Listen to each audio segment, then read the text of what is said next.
pessoal! Retomamos hoje com a segunda etapa do nosso projeto de valorização da memória de Jaú. Na aula anterior, nós assistimos um documentário sobre a vida do jauense João Ribeiro de Barros, o primeiro homem a realizar a travessia do Oceano Atlântico em um voo sem escalas a bordo de um hidroavião. Esse equipamento foi batizado com o nome de Jaú, em homenagem à terra natal do comandante, a nossa querida cidade. E vamos iniciar esta aula relembrando um pouco da trajetória desse ilustre personagem da nossa história. Nascido no dia 4 de abril de 1900, no início de um novo século, João era filho de fazendeiros de Jaú e aos 18 anos ingressou na Faculdade de Direito da USP, em São Paulo. Mas o seu coração já estava voltado para o mundo da aviação e um ano depois ele abandonou o curso de Direito e foi estudar mecânica de aviões nos Estados Unidos. 4 anos mais tarde, já formado, Barros obteve na França o brevet da Liga Internacional de Aviadores, tornando-se oficialmente um aviador. O grande feito de João Ribeiro de Barros aconteceu em 1927, quando comandou a primeira travessia aérea sobre o Oceano Atlântico sem apoio marítimo para reabastecer o avião. Vocês se lembram que a história não foi tão tranquila e favorável assim, né? Toda a trajetória do comandante Ribeiro de Barros daria um filme de muita ação. O hidroavião era fabricado na Itália, que não quis vender um avião novinho para João Ribeiro de Barros por questões políticas. Ele teve que comprar um avião já usado. O aviador não realizou essa grande aventura sozinho.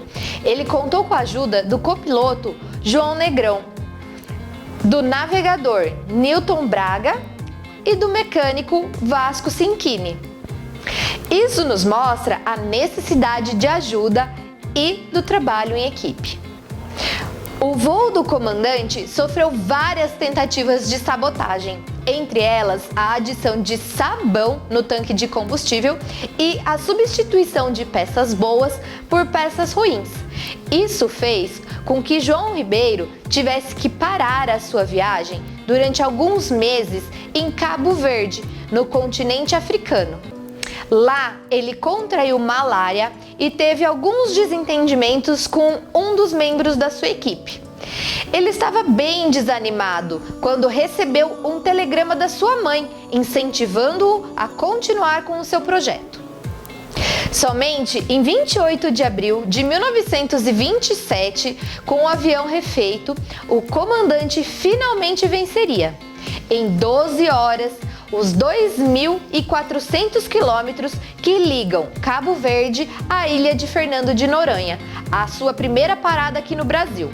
De maio a agosto, o Jaú fez escalas em Natal, Recife, Salvador, Rio de Janeiro e Santos, antes do pouso final em Santo Amaro, aonde hoje está localizada a represa de Guarapiranga, na cidade de São Paulo.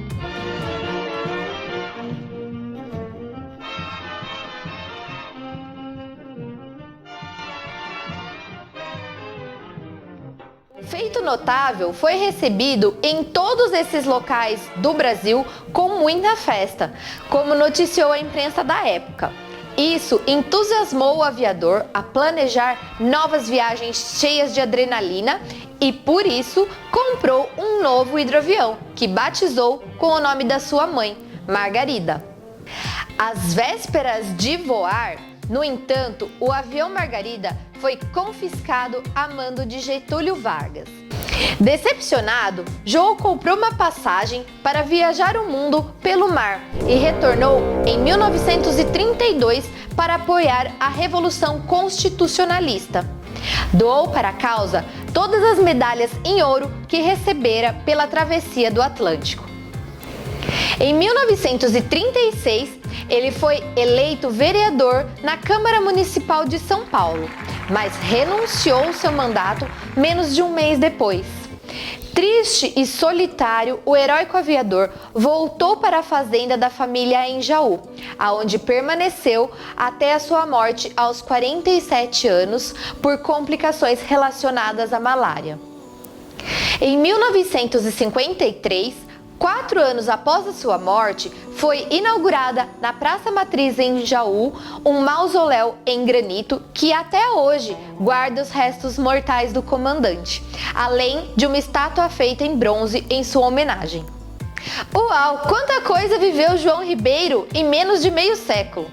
E já de cara podemos observar como a vida era diferente no início desse século XX, não é mesmo? Hoje, os voos transatlânticos são muito comuns e os transportes aéreos tiveram um grande desenvolvimento e avanço tecnológico. Alguns aviões são tão confortáveis que mais parecem luxuosas casas que voam.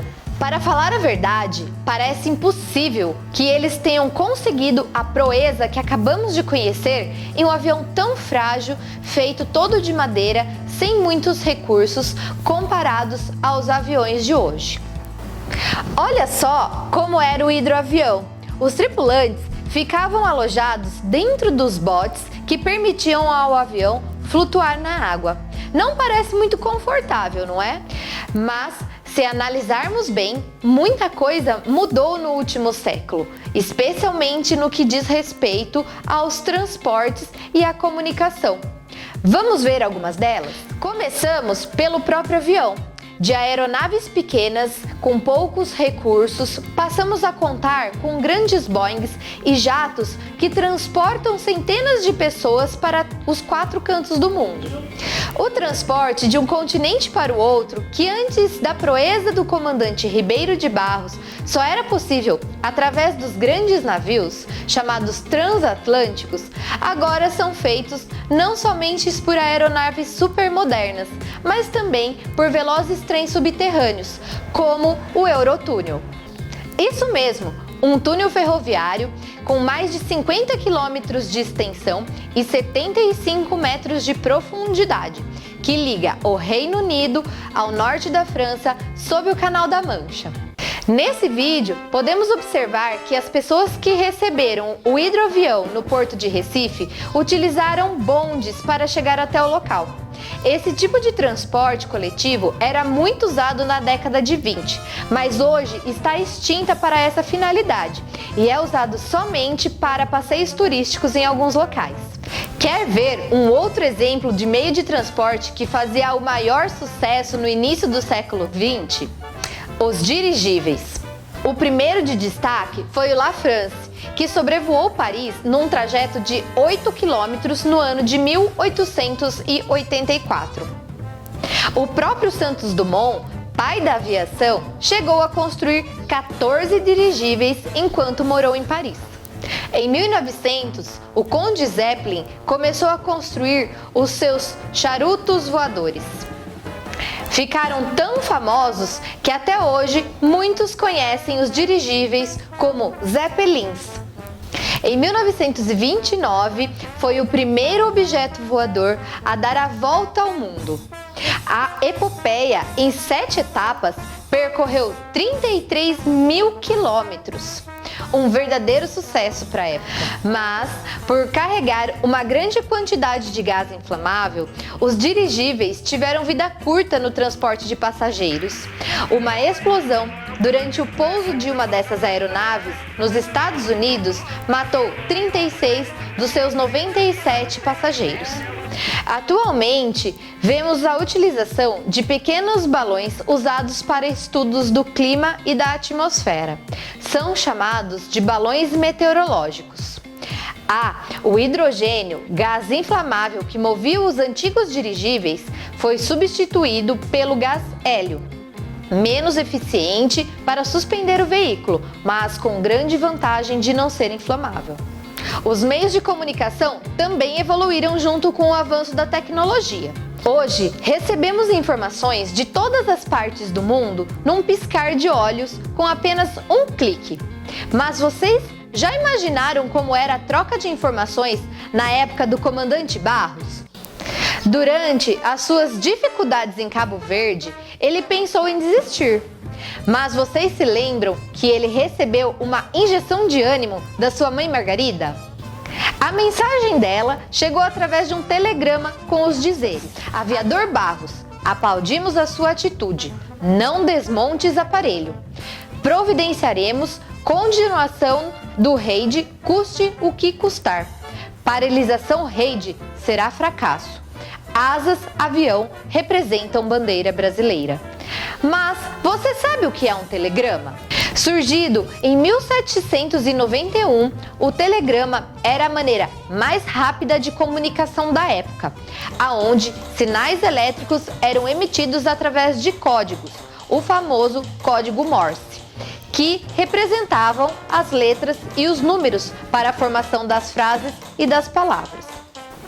Essa forma de comunicação, apesar de rápida e eficiente, era bastante cara, exigindo que as mensagens fossem curtas e claras. Outros meios de trocar informações entre as pessoas que estavam distantes na época da travessia eram cartas escritas, que demoravam muitos dias para serem entregues, ou até meses, dependendo da distância.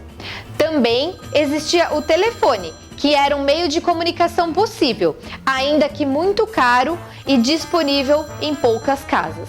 Não podemos esquecer dos jornais, revistas e programas de rádio, importantes meios de comunicação da época, que estamparam e noticiaram em todo o Brasil o feito histórico. Na segunda metade do século XX, a evolução dos meios de comunicação foi enorme. Veja nesta linha do tempo quantas inovações tivemos ao longo das últimas décadas. Nos anos 60, as máquinas de escrever ficaram mais populares. Em seguida, nos anos 70, surgiram os aparelhos de fax e os computadores pessoais. O aperfeiçoamento da tecnologia acelerou desde então, popularizando os telefones móveis, os nossos inseparáveis celulares, e também os computadores, cada vez mais avançados. A chegada da internet no final do século XX transformou a comunicação entre as pessoas. Você consegue imaginar pesquisas feitas sem ela? E todo o conteúdo que temos acesso com um simples clique. Sim, queridos, muita coisa mudou desde que João Ribeiro de Barros atravessou o Oceano Atlântico em 1927 e vão continuar mudando. A tecnologia influencia nossas vidas diariamente, em todos os aspectos, e não seria diferente nos campos de comunicação e transportes. Para terminar, deixamos aqui um link para você testar os seus conhecimentos sobre a videoaula. É bem rapidinho, não deixe de acessar. Até a próxima!